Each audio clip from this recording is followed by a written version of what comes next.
വളരെ പ്രഗത്ഭന്മാരായ പണ്ഡിതന്മാരൊക്കെ ഈ ടെൻഷനെ കുറിച്ച് പറയുമ്പോൾ അവർ പറയുന്നത് എല്ലാ ടെൻഷനും രണ്ടു കാര്യങ്ങളിൽ പരിമിതമാണ്. എല്ലാ ടെൻഷനും. ഇപ്പൊ നിങ്ങൾക്കൊക്കെ എന്ത് വിഷമുണ്ടെങ്കിലും നിങ്ങളതൊരു കടലാസിലേക്ക് എഴുതിയാൽ ഈ രണ്ടെണ്ണത്തിൽ അത് ഉൾപ്പെടുമെന്നാണ്. ഒന്നില്ലെങ്കിൽ ഇന്നലകളിൽ കഴിഞ്ഞു പോയ നഷ്ടങ്ങളെക്കുറിച്ചും വിഷമങ്ങളെക്കുറിച്ചുമുള്ള ദുഃഖം, അതാണ് ഒന്ന്. രണ്ടാമത്തത് അൽ ഹമ്മുലിൽ മുസ്തഖ്ബിൽ അല്ലെങ്കിൽ വൽ ഹുസ്നു അലൽ മാദി, കഴിഞ്ഞു പോയതിനെ കുറിച്ചുള്ള ദുഃഖങ്ങളോ വരാൻ പോകുന്നതിനെ കുറിച്ചുള്ള ഭയമോ മാത്രമാണ് എല്ലാ ടെൻഷന്റെയും അടിസ്ഥാനപരമായ കാര്യം. അതാണ്. അപ്പൊ ഇന്നലകളിൽ കഴിഞ്ഞു പോയ ഒന്നിനെ കുറിച്ചും എനിക്കൊരു ദുഃഖമല്ല.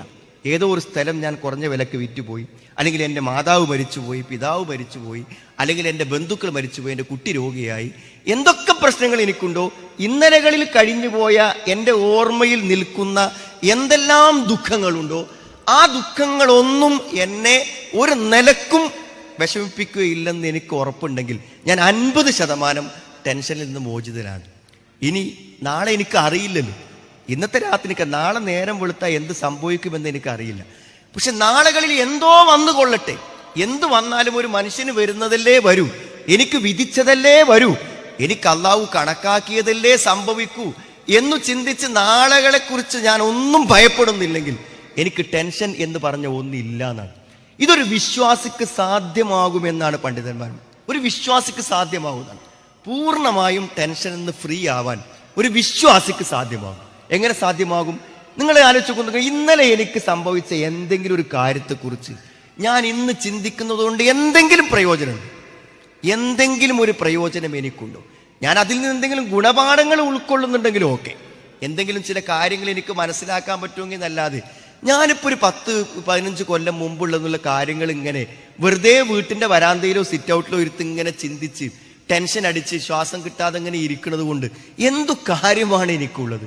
ഇനി ഏറി വന്നാൽ എനിക്ക് എന്ത് ചിന്തിക്കാൻ പറ്റുള്ളൂ? ഞാൻ അന്ന് അത് ചെയ്തിരുന്നെങ്കിൽ, അവിടെ പോയില്ലെങ്കിൽ, അങ്ങനെ ഒന്ന് ആലോചിച്ചിരുന്നെങ്കിൽ എന്നൊക്കെയാണ് ലവ് എന്നാണ്. അങ്ങനെ ആ ലവ് എന്നുള്ള ചിന്ത, എങ്കിൽ എന്നുള്ള ചിന്ത വെച്ചൊരു കാര്യം നീ ആലോചിക്കുകയേ ചെയ്യരുത്. അതോടുകൂടെ പിശാചിന്റെ ആ കവാടങ്ങൾ നിനക്ക് മുന്നിൽ തുറന്നു എന്നാണ്. അപ്പോൾ കഴിഞ്ഞതെല്ലാം എൻ്റെ ജീവിതത്തിൽ സംഭവിക്കേണ്ടതായിരുന്നു എന്ന് എനിക്ക് ചിന്തിക്കുവാനും അതിലൊന്നും എനിക്ക് പ്രത്യേകിച്ച് ഒന്നും ചെയ്യാനില്ല എന്നും, അബദ്ധങ്ങളാണെങ്കിൽ പശ്ചാത്തപിച്ച് നല്ല കാര്യങ്ങൾ ചെയ്തിട്ടുണ്ടെങ്കിൽ അതിൻ്റെ നന്മകളിൽ ആഗ്രഹിച്ച് സ്വീകരിക്കാൻ പ്രാർത്ഥിച്ച് ജീവിക്കല്ലാതെ എന്തപ്പോ ഇന്നലകളിൽ എനിക്ക് ചെയ്യാനുള്ളത്? ഇനി നാളെയെക്കുറിച്ചോ ഞാൻ വിചാരിക്കുന്ന ഒരു കാര്യവും സംഭവിക്കുമെന്ന് ഉറപ്പേ ഇല്ല. ഒരിക്കലും ഉറപ്പില്ല. ഉറപ്പില്ലാത്തൊരു കാര്യത്തിന് വേണ്ടി, വെറുതെ ഞാൻ സംഭവിക്കാത്തൊരു കാര്യത്തിന് വേണ്ടി ടെൻഷൻ അടിക്കുന്നത് കൊണ്ട് യാതൊരു കാര്യമില്ല. അപ്പൊ സത്യത്തിൽ ഈ കാര്യങ്ങളെ കുറിച്ചുള്ള ഒരു ചിന്ത നമ്മുടെ മനസ്സിലേക്ക് കടന്നു വന്നാൽ തന്നെ കാര്യങ്ങൾക്ക് മാറ്റമുണ്ടാകും. നമുക്ക് പലപ്പോഴും എന്ത് ടെൻഷൻ വന്നാലും സമാധാനം നൽകുന്ന ചില അടിസ്ഥാന കാര്യങ്ങളാണ് പറയാൻ ഉദ്ദേശിക്കുന്നത്. ഒന്നാമത്തൊരു കാര്യം എന്താ? സത്യത്തിൽ വിശുദ്ധ ഖുർആൻ നമുക്ക് മനസ്സിലാവുന്നത് സ്വർഗത്തിൽ ടെൻഷൻ ഇല്ല എന്നാണ്. എന്താ സ്വർഗത്തിൽ ടെൻഷൻ ഇല്ലാത്തത്?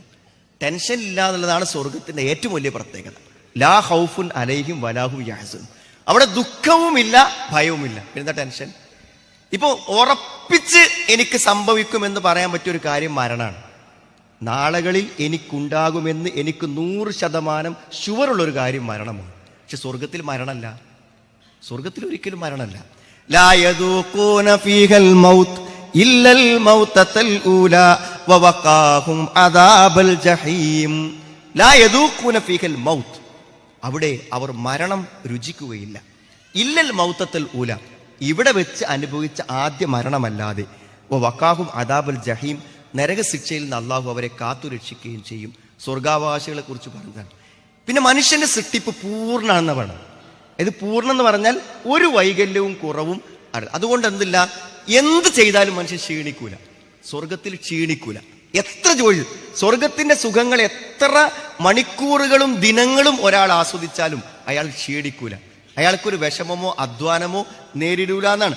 അല്ലദീ അഹല്ലനാ ദാറൽ മുഖാമത മിൻ ഫളി ലാ യമസ്സുനാ ഫീഹാ നസബുൻ വലാ യമസ്സുനാ ഫീഹാ ലുഹബ്. സ്ഥിരതാമസത്തിന്റെ വീട്ടിൽ ഞങ്ങളെ താമസിപ്പിച്ചവനെ അല്ലാഹുവേ നിനക്ക് സ്തുതി. ഞങ്ങൾ ലാ യമസ്സുനാ ഫീഹാ നസബുൻ, ഇവിടെ ഒരു ബുദ്ധിമുട്ടും അനുഭവിക്കുകയില്ല. വലാ യമസ്സുനാ ഫീഹാ ലുഹബ്, ഒരു ക്ഷീണവും ഉണ്ടാവില്ല. എത്ര തന്നെ സുഖം അനുഭവിച്ചാലും എത്ര തന്നെ സഞ്ചരിച്ചാലും എന്തെന്നെ ചെയ്താലും സ്വർഗത്തിൽ ക്ഷീണം വരൂല. അപ്പൊ എന്താണ്? സ്വർഗത്തിൽ പ്രതികൂലതകളൊന്നും ഇല്ലാത്തത് കൊണ്ടാണ് സമാധാനം. എന്നാ സുഹൃത്തുക്കളെ, എല്ലാ പ്രതികൂലതകളുമുള്ള ഈ ലോകത്ത് ആ പ്രതികൂലതകളിൽ നിന്നു നേടേണ്ട ഒന്നാണ് ഇവിടുത്തെ സമാധാനം. വ്യത്യാസം ശരിക്കും മനസ്സിലാക്കണം. പക്ഷെ എന്താ അറിയൂ, നമ്മുടെയൊക്കെ അബദ്ധവശാൽ നമ്മുടെയൊക്കെ മനസ്സിൻ്റെ ഉള്ളിലുള്ളതെന്ന് വെച്ചാൽ രോഗമില്ലാതിരുന്നാൽ സമാധാനമാകും, അല്ലെ? മരണമില്ലാതിരുന്നാൽ സമാധാനമാകും, പട്ടിണി ഇല്ലാതിരുന്നാൽ സമാധാനമാകും, ചൂടില്ലാതിരുന്നാൽ സമാധാനമാകും. സംഭവിക്കൂലെന്നാണ്. എന്തായാലും പ്രതികൂലതകൾ വരിക തന്നെ ചെയ്യും. അപ്പൊ സത്യത്തിൽ എന്താ നമ്മൾ പ്രതീക്ഷിക്കേണ്ട കാര്യങ്ങൾ? എന്തൊക്കെയോ നമ്മൾ പ്രതീക്ഷിച്ചു, പക്ഷെ അത്രയൊന്നും സംഭവിച്ചില്ല എന്നാണ്. അതാ ഇവിടുത്തെ കാര്യം. എന്തൊക്കെയോ പ്രതീക്ഷിച്ചു, പക്ഷെ അത്രയൊന്നും സംഭവിച്ചില്ല. എൻ്റെ നിങ്ങളൊക്കെ പ്രായമുള്ള എത്രയോ ആളുകൾ എന്തൊക്കെ മാരകമായ രോഗങ്ങൾ വന്ന് മരിച്ചുപോയി. നമ്മുടെയൊക്കെ അതേ കുടുംബ സാഹചര്യമുള്ളവർ എന്തെല്ലാം പ്രതിസന്ധികളിൽ ജീവിക്കുന്നു. ഞാൻ കഴിഞ്ഞൊരു ദിവസം ഒരു സാധനം വാങ്ങിക്കാൻ വേണ്ടിയിട്ട് ഈ വീടിൻ്റെ ചില്ലറ സാധനങ്ങളൊക്കെ വിൽക്കുന്ന ഓട്, അതേപോലെ തന്നെ സിമൻറ്റ് പോലെ സാധനങ്ങളൊക്കെ വിൽക്കുന്ന ഒരു കടയിൽ ഞാൻ ചെന്നു. അപ്പോൾ അവിടെ ഞാൻ ചെന്നപ്പോൾ അവിടെ ഒരു പർദ്ദയിട്ട ഏകദേശം ഒരു 70-75 വയസ്സുള്ള ഒരു സ്ത്രീ വന്നിരിക്കുക. എൻ്റെ മനസ്സിൽ നിന്ന് ആ രംഗം പോകണില്ല. അപ്പോൾ അവർ വന്നിട്ട് അവിടുത്തെ ആ സെയിൽസ്മാനോട് ചോദിക്കണം, എന്താ വെച്ചാൽ വീടിൻ്റെ 2 മൂലോട് പൊട്ടിപ്പോയിട്ടുണ്ട് മോനെ, അപ്പോൾ 2 മൂലോട് വേണം, എന്ത് വില തരണം? അപ്പോൾ അയാൾ എത്രയോ 45 രൂപ എന്തോ ഒരു ഓടിന് പറഞ്ഞു. പറഞ്ഞു, എന്താണ് എനിക്ക് കുറച്ച് തരാൻ പറ്റുകയെന്നാണ്. ഒരു വീടിൻ്റെ മുഴുവൻ ഉത്തരവാദിത്വവും ഏറെ പ്രായമായ 70-75 വയസ്സുള്ള നടക്കാൻ പോലും കഴിയാത്ത ആ സ്ത്രീ ഏറ്റെടുത്തിരിക്കാൻ. അതൊന്ന് വെക്കാൻ ഒരു 5 കിലോ സിമെൻറ്റ്, അതൊക്കെ പറഞ്ഞിട്ട് ഏകദേശം എത്ര രൂപയാവുന്നതാണ്? 200-ന്റെ പുതിയൊരു നോട്ടാണ് അവരെ കയ്യിലുള്ളത്. ഞാൻ ആ സ്ത്രീയെ നേരിട്ട് കണ്ടപ്പോൾ ഞാൻ ചിന്തിച്ചത്, നമ്മുടെയൊക്കെ വീടുകളിൽ അതേ പ്രായമുള്ളവർ ടെൻഷൻ അടിക്കുന്നത് എന്തിനെ കുറിച്ചാണ്? അടുത്ത മഴ വരുമ്പോൾ മേലെ പൊട്ടിയൊരു മൂലോടിനെ പറ്റി ചിന്തിച്ച് അത് വാങ്ങി എങ്ങനെ വീട്ടിലൊരു ഓട്ടോറിക്ഷയിൽ എത്തിക്കും എന്ന് ചിന്തിക്കുന്ന ഒരു സ്ത്രീയുടെ മനസ്സും നമ്മുടെ ജീവിത സാഹചര്യങ്ങളിൽ കുടുംബങ്ങളിലുള്ള നമ്മുടെ ഒരു സ്ത്രീയുടെ മനസ്സും നിങ്ങളൊന്ന് വെറുതെ ഒന്ന് മാനസികമായി ഒന്ന് ബന്ധപ്പെടുത്തി ചിന്തിച്ച് നോക്കൂ. നിങ്ങൾ സത്യത്തിൽ എന്താ അറിയും, എല്ലാം ആപേക്ഷികമാണ്.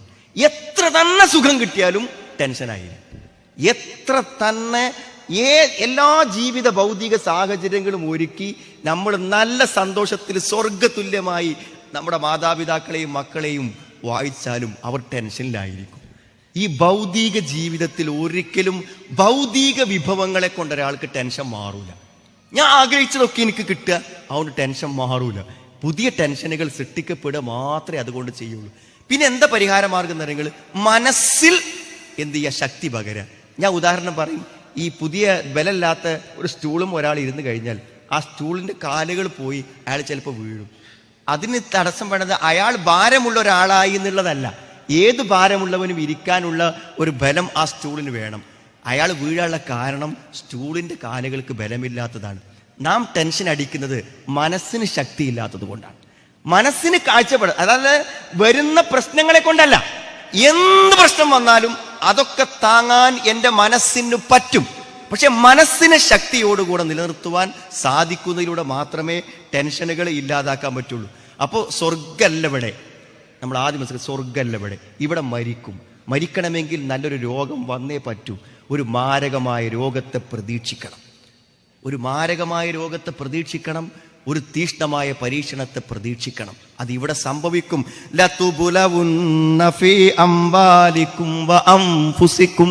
നിങ്ങളുടെ സ്വത്തിലും നിങ്ങളുടെ ശരീരത്തിലും നിങ്ങളെ നാം പരീക്ഷിക്കുക തന്നെ ചെയ്യും. കുല്ലു നഫ്സിൻ ദായിഖത്തുൽ മൗത്ത് വനബ്ലൂകും ബിശ്ശർരി വൽ ഖൈരി ഫിത്ന വഇലൈനാ തുർജഊൻ. എല്ലാവരും മരിക്കും, എല്ലാവരും മരിക്കും. നിങ്ങളെ ഞാൻ നന്മ കൊണ്ടും തിന്മ കൊണ്ടും പരീക്ഷിച്ചു കൊണ്ടിരിക്കുക തന്നെ ചെയ്യും. അവസാനം കുറേ പരീക്ഷണങ്ങൾ അനുഭവിച്ച് അവസാനം നിങ്ങളെ ഞാൻ തിരിച്ചു കൊണ്ടുപോകും. നിങ്ങൾ മരിച്ച് എൻ്റെ അടുത്തേക്ക് വരും എന്നാണ് അള്ളാഹു പറയുന്നത്. അതുകൊണ്ട് സുഹൃത്തുക്കളെ, പ്രതികൂലതകളെ താങ്ങാനുള്ള കരുത്ത് നമ്മുടെ മനസ്സുകൾക്കുണ്ടാവുകയല്ലാതെ പ്രശ്നങ്ങൾ ഇല്ലാതാവുക എന്ന ഒരവസ്ഥ സൃഷ്ടിക്കാൻ നമ്മൾ ആരെങ്കിലും ശ്രമിക്കുന്നുവെങ്കിൽ അത് ഒരു പാഴ്വേലയായിരിക്കും. സത്യത്തിൽ ഏറ്റവും വലിയ ടെൻഷൻ്റെ ഒരു കാരണം എന്താ പറയുക, ദുനിയാവിനെ കുറിച്ചും ഈ ജീവിതത്തെക്കുറിച്ചുമുള്ള ഒരു കാഴ്ചപ്പാട് ഉണ്ടാകുന്നില്ല. ഞാനൊരു ഹദീസ് വായിക്കാം, നിങ്ങളൊന്ന് ശ്രദ്ധയോടെ കൂടെ കേൾക്കാം. സത്യത്തിൽ എന്താ വെച്ചാൽ ഭൗതികമായ ജീവിതത്തിൽ അന്തം വിട്ട് അതിൻ്റെ പിന്നാലെ പോയി നിസ്സാരമായ ഒരു കാര്യത്തിൽ ഒരു ദിവസം ഉച്ചക്ക് ഊണഴിക്കാത്തതിന് ഒരു കൊല്ലൊക്കെ ടെൻഷൻ അടിച്ചിരിക്കുകയാണെങ്കിൽ അത്ര പ്രാധാന്യത്തോടെയാണ് ഭൗതികമായ കാര്യങ്ങളെ മനുഷ്യൻ കാണുന്നത്. ഓരോ കാര്യത്തിന് പ്രാധാന്യം കൊടുത്താൽ അങ്ങനെയല്ലേ. ഒരു ചെറിയ വിഷയത്തിൽ എന്തെങ്കിലും ഒരു പ്രശ്നം വരുമ്പോഴേക്കും അത് താങ്ങാൻ കഴിയാതിരിക്കാം, അതിനെക്കുറിച്ച് ഇങ്ങനെ ആലോചിച്ച് ചിന്തിച്ച് ആകെ വിഷമിച്ചിരിക്കാം. ഒരു ഹദീസ് നോക്കൂ നിങ്ങൾ. നബി സ്വല്ലല്ലാഹു പറയാണ്, മൻ കാനത്തിൽ ആഖിറത്തു ഹമ്മഹു ജഅലല്ലാഹു ഗിനാഹു ഫീ ഖൽബിഹി വജമഅ ലഹു ശംലഹു.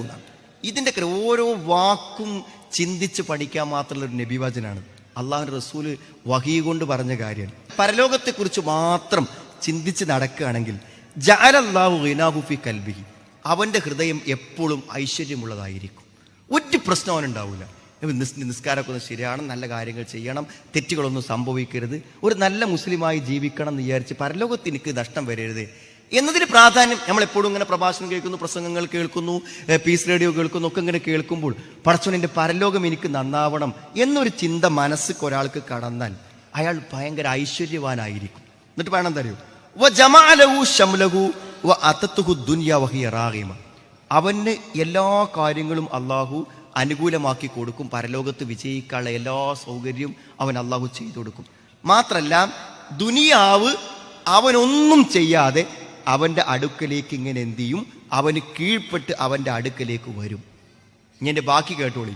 വമൻ കാനത്തി ദുനിയാ ഹമ്മഹു, എന്നാൽ ഒരാൾക്ക് ദുനിയാവാണ് പ്രധാനം, അതൊന്നും വിട്ടിട്ടൊരു പരിപാടി നിസ്കരിക്കാനും കൂടി നേരല്ല, ഫുൾ ടൈം ഭൗതികമായ ലാഭനഷ്ടങ്ങളെ കുറിച്ചുള്ള മാത്രം ചിന്തയും ടെൻഷനും ആണെങ്കിൽ ജഅലല്ലാഹു ഫഖറഹു ബൈന യദൈഹി, അവൻ്റെ മുന്നിൽ ദാരിദ്ര്യത്തെ അള്ളാഹു കൊണ്ടുവന്ന് നിർത്തും. വഫറക അലൈഹി ശംലഹു, ദുനിയാവ് കിട്ടാനുള്ള എല്ലാ വഴികളും അവൻ്റെ മുന്നിൽ നഷ്ടപ്പെട്ടു പോകും. വലം യഅ്തിഹി മിനദ് ദുനിയ ഇല്ലാ മാ ഖുദിറ ലഹു, അവസാനം അവൻ എന്തേ കിട്ടുള്ളൂ, അള്ള കണക്കാക്കിയ ദുനിയാവിലേത് മാത്രമേ അവന് കിട്ടും ചെയ്യുള്ളൂ. അപ്പൊ സുഹൃത്തുക്കളെ, ഒരു നല്ല ദീനി മനസ്സോടെ ജീവിച്ചാൽ ദുനിയാവും കൂടി നമ്മളടുത്തേക്ക് നമ്മൾ ക്ഷണിക്കാതെ വരുന്നതാണ്. അപ്പൊ നമ്മളെന്താ ഒരു നല്ല മുസ്ലിമായി, ഒരു നല്ല മുഅ്മിനായി ജീവിച്ചാൽ തന്നെ എല്ലാ കാര്യങ്ങളും നമുക്ക് എന്ത് ചെയ്യും, അനുകൂലമായി വരുന്നതാണ്. അള്ളാഹു നമുക്ക് തന്നൊരു ഉറപ്പുണ്ട്. അതാണ് സത്യത്തിൽ ഞാൻ ഇതിനെക്കുറിച്ച് വായിച്ചപ്പോഴൊക്കെ മതപരമായ ബോധമില്ലാത്തവർ പോലും, മനഃശാസ്ത്രജ്ഞന്മാർ പോലും പറഞ്ഞത് എന്താ നിങ്ങൾ, ഒരാൾക്ക് തോന്നുകയാണ് ഞാൻ അങ്ങനെ കരുതി കൂട്ടിയ ഒരു പ്രത്യക്ഷമായ തെറ്റുകളൊന്നും, മാനവിക വിരുദ്ധമായ മനുഷ്യവിരുദ്ധമായ തെറ്റുകളൊന്നും ഞാൻ ചെയ്യണില്ല, എൻ്റെ രഹസ്യങ്ങളിൽ എനിക്ക് മാത്രം അറിയുന്ന എന്തോ ചില കാര്യങ്ങളില്ല, എല്ലാവരും എന്നെക്കുറിച്ച് മനസ്സിലാക്കിയ പോലെ തന്നെയാണ് എൻ്റെ അവസ്ഥ എന്നൊരാൾക്ക് പറയാൻ സാധിക്കുമെങ്കിൽ അയാൾക്ക് ടെൻഷൻ ഉണ്ടാവില്ല എന്നാണ്. അതിൻ്റെ അർത്ഥം എന്താ അറിയോ, ഈ പറയുന്ന എനിക്കോ കേൾക്കുന്ന നിങ്ങൾക്കോ നമ്മുടെ സ്വകാര്യ ജീവിതത്തിൽ നമ്മുടെ ഭാര്യ അറിയാൻ പറ്റാത്ത, നമ്മുടെ മാതാപിതാക്കൾ അറിയാൻ പറ്റാത്ത, സുഹൃത്തുക്കൾ അറിയാൻ പറ്റാത്ത സ്വകാര്യമായ തിന്മകളോ ഉള്ളിലുള്ള ചില അധാർമിക കാര്യങ്ങളോ ഇല്ലാതിരിക്കുക എന്നുള്ളത് തന്നെയാണ് ടെൻഷൻ ഇല്ലാതിരിക്കാനുള്ള ഏറ്റവും വലിയ മാർഗം. ഞാൻ പറഞ്ഞ ഏറ്റവും അധികം ഒരു വ്യക്തിയെ അസ്വസ്ഥമാക്കുന്നത് അവൻ്റെ തെറ്റുകളും അവൻ്റെ കുറ്റങ്ങളുമാണ്. അതുകൊണ്ടാണ് ഖുർആൻ പറഞ്ഞത്, മൻ അമില സ്വാലിഹം മിൻ ദകറിൻ ഔ ഉൻസാ വഹുവ മുഅ്മിൻ, ആണാകട്ടെ പെണ്ണാകട്ടെ അവർ സൽപ്രവർത്തനങ്ങൾ പ്രവർത്തിക്കുകയാണെങ്കിൽ ഫലനുഹിയന്നഹു ഹയാത്തൻ ത്വയ്യിബ, ഏറ്റവും നല്ലൊരു ജീവിതം അവനെ നാം ജീവിപ്പിക്കും. വലനജ്സിയന്നഹും അജ്റഹും ബിഅഹ്സനി മാ കാനൂ യഅമലൂൻ, അവർക്ക് ഏറ്റവും നല്ല രൂപത്തിൽ അവർക്ക് പ്രതിഫലം കൊടുക്കുകയും ചെയ്യുന്നതാണ്. അതായത് നമ്മൾ ഉൾക്കൊണ്ട ദീൻ അനുസരിച്ച് നമ്മൾ ജീവിക്കുന്നുണ്ടെങ്കിൽ തീർച്ചയായും നമുക്കൊരു ടെൻഷനും ഒരു വിഷമവും ഉണ്ടാവില്ല എന്നാണ്. അപ്പൊ ദീൻ സത്യസന്ധമായി പാലിക്കുക എന്നുള്ളതാണ് നമ്മൾ ചെയ്യേണ്ട, നമ്മുടെ ടെൻഷനും വിഷമങ്ങളും മാറാനുള്ള ഏറ്റവും പ്രധാനപ്പെട്ട ഒരു കാര്യം എന്നുള്ളതാണ്.